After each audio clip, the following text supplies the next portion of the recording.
Assalamualaikum warahmatullahi wabarakatuh. Alhamdulillahirabbil alamin wassalatu wassalamu ala asrofil anbiya'i wal mursalin sayyidina Muhammadin wa ala alihi wa sahbihi ajmain. Rabbi shrah li sadri wa yassir li amri wa hlul 'uqdatam min lisani yafqahu qawli, amma ba'du. Taib, kembali di channel Azamku. Alhamdulillah, Azamku hari ini sedang mengadakan program tentang bagaimana kiat-kiat menjadi pengusaha muslim yang sukses, amanah dan barokah. Banyak ini terkhusus untuk bagi pemula yang ingin berusaha, membuka usaha tapi bingung karena modal tidak ada.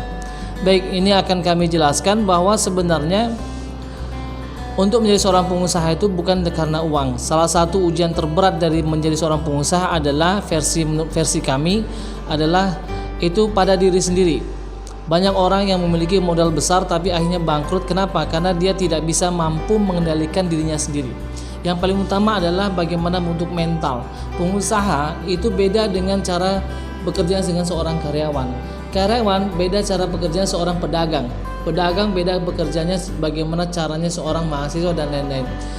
Pengusaha sama pedagang itu beda, harus kita bedakan. Kalau pedagang ya, dia berdagang kalau ada sidianya maka dia akan mendapatkan uang. Tapi kalau tokonya tutup maka dia tidak mendapatkan uang. Tapi kalau seorang pengusaha walaupun ownernya itu berada di mana tapi uang menghasilkan dia. Sekarang masalah tipsnya, bagaimana cara mendapatkan rezeki yang Allah berkahi ya, dan kita menjadi pengusaha yang Allah cintai. Nah, ini yang paling sulit. Ini banyak pengusaha juga itu masih termakan dengan riba. Banyak pengusaha juga dia masih memakan dengan tipuan-tipuan orang ya. Nah, ini sekarang pengusaha muslim dengan yang cara adalah yang Allah cintai. Jadi, tips pertama adalah doa. Nah, kami akan memberikan tips pertama. Ini akan sesi-sesi terkhusus sendiri nanti akan kita berikan. Yang pertama adalah doa. Kekuatan doa untuk menjadi seorang pengusaha. Banyak kita mengabaikan dengan doa. Banyak kita terlalu meremehkan tentang doa. Banyak orang ketika ada masalah dia tidak berdoa kepada Tuhannya. Ya, dia tidak berdoa kepada Allah Subhanahu wa taala. Sedangkan Allah mengajarkan kepada kita Allahu Akbar, Allah Maha Besar. Ya, azan pun Allah mengatakan Allahu Akbar, Allah Maha Besar. Ya kan? Makanya mintalah doa kita itu yang besar-besar. Semakin kita meminta doa kita yang besar-besar, itu semakin kita percaya bahwa Allah Subhanahu wa taala itu Maha Besar. Ya, minta itu jangan kecil-kecil, jangan sedikit-sedikit mintanya. Ya Allah, saya minta 1 bulan 1 bulan, enggak. Mintalah yang besar-besar itu kepada Allah Subhanahu wa taala. Kenapa? Karena Allah mendatangkan uang 200.000 dengan uang 25 itu sama mudahnya. Innama amruhu idza arada syai'an ayyakula lahu kun fayakun, kata Allah. Ya kan? Ketika Allah sudah mengatakan kun, maka semua akan terjadi. Tidak ada satupun makhluk yang mampu menghalanginya. Walaupun dikumpulkan seluruh jin dan manusia untuk menghalanginya, itu tidak akan mampu tanpa seizin Allah Subhanahu wa taala.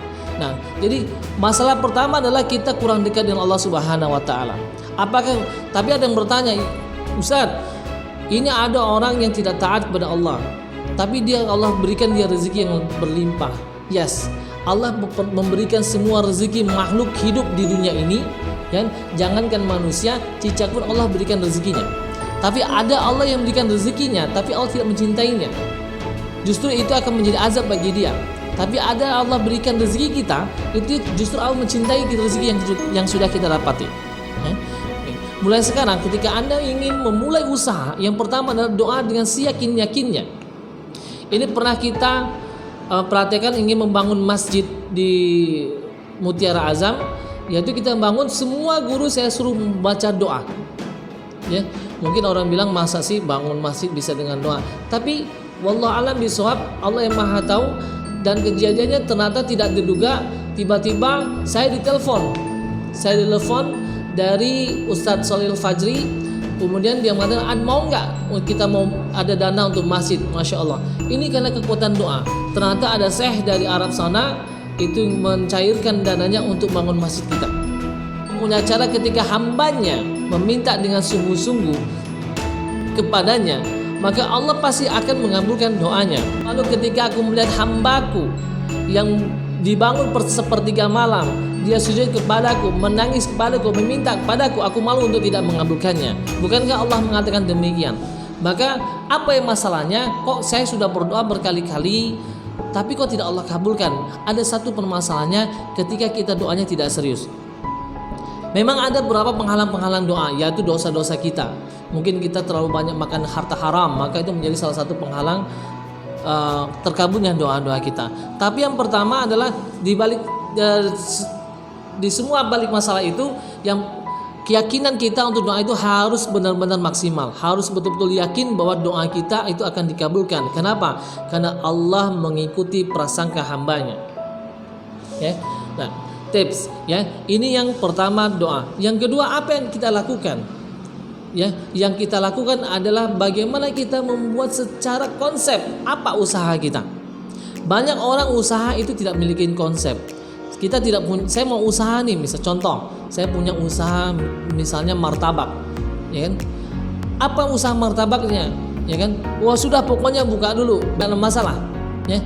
Tapi ketika kita sudah buka martabak, tapi tanpa kita konsep martabak itu sama aja kita menjadi seorang pedagang.